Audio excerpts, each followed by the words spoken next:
When I was 10, I played a late-night game of flashlight tag with a bunch of neighborhood kids. If you didn't know what flashlight tag is, it's the same as tag, but you play in the dark, the person who's it gets a flashlight, and they have to yell the name of the person they see with it in order to tag them. It was really cloudy that night, and most people had their curtains drawn, so it was the perfect level of darkness for hiding in. The side of the street my house was on, skirted by a broad length of woods. It was especially the boundary for our side of the game. You could run through any yard, even go across the street and run through their yards, but you weren't allowed to hide in the woods because it was too difficult to find anyone in there. And it was very easy to trip over the tree limbs or end up with some poisoned oak. Of course, the rule was frequently and fragmentally ignored when people got too close to get to being caught. They'd duck off into the bush for a few seconds or run behind a group of trees to evade capture. I don't remember who was it at that time, but I was hiding in a backyard of 2 houses down from my house. The family that lived there had a little playhouse for their daughter, a swing set, and a doghouse, but no dog. I would periodically duck into the doghouse whenever I saw the flashlight searching beam approaching. Those of us trying to hide from it person liked to spook each other in the dark by jumping out of nowhere and making each other scream, giving away our positions. I thought I knew where the it guy was, but I got comfortable hanging out on the swing set. Suddenly, a person with a flashlight came around the corner of the house and angled it directly at me. I jumped and ran from the edge of the woods. When I got there, I hovered in case they saw me and were going to yell at me for cheating. The beam of light seemed to explore the swing set where I was, then came in my direction. But there was no sense of hurry at all to it, and I was wondering for a second if maybe I'd attracted the attention of the homeowner. Most people on the block knew we were out playing flashlight tag, but you never can be sure that someone wouldn't get nervous if you stay in their yard for too long. So I crouched down in the grass and waited to see who it was. They shined a light right in my face, and I tried to cover it with my hand to avoid identification. The creepy thing was, they never said anything. They just shined the light right at me. "You got me," I explained, hoping that if it was a homeowner, they'd realize that we were playing a game of flashlight tag. Then I realized that 2 houses down, people were yelling, and there was the it guy's flashlight being chasing around them. I stood up and tried to see who was shining the light on me.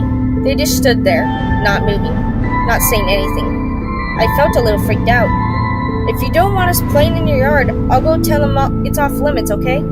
The person started walking towards me.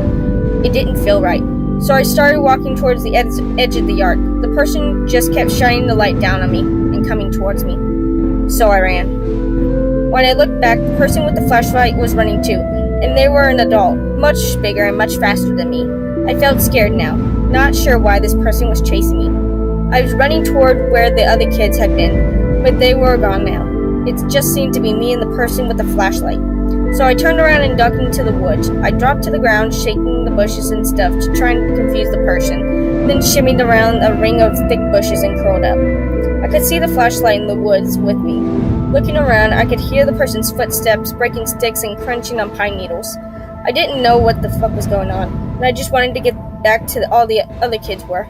Eventually, the flashlight wandered deeper into the woods, and I crawled quietly as a mouse back to the edge of the trees and then ran towards the street. I was immediately caught by the person who was it, but I didn't care.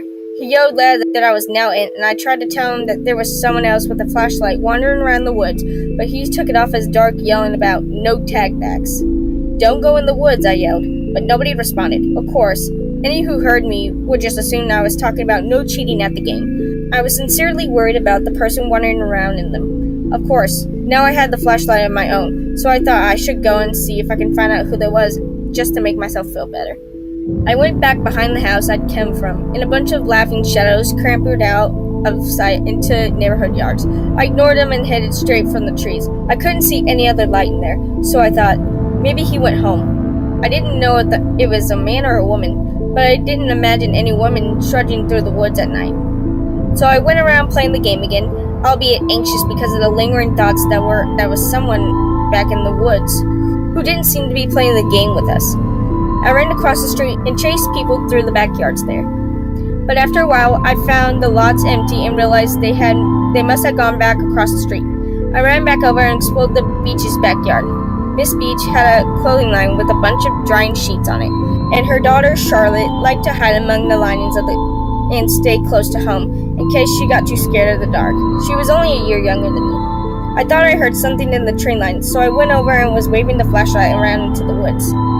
"Stay out of the woods," I remember yelling. I waved the flashlight back and forth a couple more passes, then saw someone off into the distance.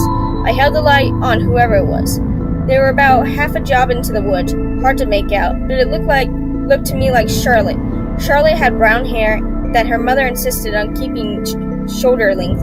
We always dressed dark for flashlight tag, and Charlotte liked to wear the deep purple sweatshirt, so it was usually easy to tell when you found her. "Charlotte, I see you," I yelled. She just stood there. I continued to hold the light on her and called her name, but she didn't seem to move. She stood there periodically obscured by a tree and looked at me. The distance between us was enough that I couldn't see if she was blinking or not. She had her head dropped to an angle, like she was looking around the trunk at me, with her mouth hanging slightly open. Every now and then, she sort of twitched or squirmed. It was a really freaky kind of movement. "Charlotte, come out of there," I yelled. "Everybody, Charlotte's in, but she won't come out of the woods." Some children, including my friend Dustin, appeared behind me and started joining in my yelling for Charlotte to come out. "Do you see her?" I cried. "Yeah, she's over behind the tree." "Charlotte, get out of there," Dustin said, but she wouldn't come. "Charlotte, are you okay? Get over here, dummy."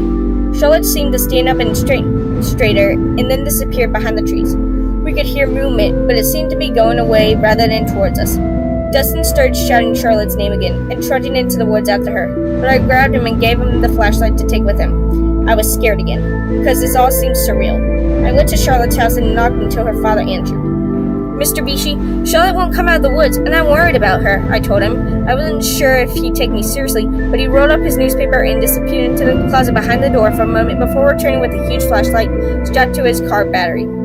"Show me where she is," he told me, so I led him into the woods and pointed where I'd seen her. "She was right there," I said, "by a tree, but she wouldn't come out and she was acting like she was sick or something." A bunch of the other kids kept calling, "Charlotte, Charlotte," and I could see Dustin's flashlight beaming around the trees. Mr. Beach went in after him. They explored the woods for a good 15 to 20 minutes, and Mr. Beach started getting really angry. He could hear him yelling very loudly for Charlotte, threatening with all sorts of punishments. If she didn't get her ass back in the backyard that instant, the game was over by now. And we kids just stood there in Mr. Beach's yard among the linings and watched. Dustin came running back out of the bushes with a dead flashlight. Eventually, Mr. Beachy came back out of the woods. "Game over, kids," he said. "Get inside, ask your folks if they can help me to bring flashlights." We all ran back home. My dad went with 3 different flashlights. My mother went and turned on all the lights in the back rooms and opened the curtains and shades to help illuminate the backyard. I sat on the couch, all upset, and she eventually came back and hugged me and sat with me while I told her about the person with the flashlight chasing me, and how I thought maybe Charlotte had run into him. Mr. Bish had gone inside and called them to report a missing child. They brought huge flashlights and did a march through the woods, checking very thoroughly, but didn't find her. My mother told my dad what I had told her. He told an officer, and I ended up giving a statement. They went to my house 3 doors down and knocked, but the folks that lived there had been asleep and didn't know who would have been in their backyard. The police asked all up and down the neighborhood, but nobody claimed to know anything. The other end of the woods came into the back road, mainly used by logging trucks. They found Charlotte 2 days later on the other side of the logging road, down the embankment that ended up a stream, stuffed into a drain pipe. Her neck had been broken, and she was apparently stabbed multiple times afterwards. My parents wouldn't tell me about it. They thought it would upset me, but Dustin told me all the details on school the next day. It was the most awful thing our town had ever happened. The police blocked off the logging road and spent months tracking down loggers and truckers who frequently used it. There was a curfew for months, and we were all told not to play flashlight tag anymore. We didn't argue. What leaves me shaking to this day is the memory of Charlotte's face hanging out from behind the trees, looking at me. Sometimes I wonder if at that moment I had been witnessing her death, and I wonder if that had almost been me.